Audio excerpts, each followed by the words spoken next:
जय शिवराय मित्रांनो, स्वागत आहे तुमचं आपल्या नवीन व्हिडिओमध्ये. तर मित्रांनो, आज वडकीकरांचे हिंद केसरी मैदान पार पडत आहे. मित्रांनो, या मानाच्या हिंद केसरी वडकी मैदानामध्ये सेमी क्रमांक 1 मध्ये बकासूर विरुद्ध मथुर विरुद्ध रायफल 8181 यांच्यामध्ये लढत पाहायला मिळणार होती.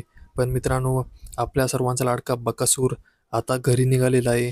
मित्रांनो, बकासूर आपल्याला सेमीमध्ये पळताना पाहायला मिळणार नाही आहे. तर मित्रांनो, नेमकं कारण काय? बकासूर आणि महाराज या गाडीला गटाला खूप जबरदस्तरित्या स्पीड लागला होता. पण मित्रांनो, बकासूर आणि महाराज सेमीला का पाहणार नाहीत, याचं नेमकं कारण काय ते आता आपण पाहूया. निशाणी पंच इकडे लक्ष द्या. पहिल्या सीमेमध्ये 9 नंबर तासावरती गाडी पळणार होते. शंभू प्रसन्न पृथ्वीदादा कुटुंब पुरचुंगीकरांच्या नावावरती बकासूर आणि महाराज या बैलाला दुखापत झाल्यामुळे ती गाडी काय पळणार नाही. त्यामुळे पहिल्या सीमेमध्ये एकूण 8च गाड्या आणि 8 गाड्या सोडा.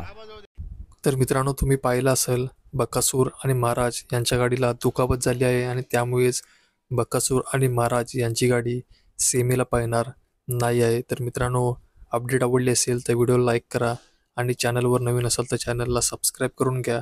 तर मग भेटूया असेच नवनवीन खात्रीशीर अपडेट घेऊन.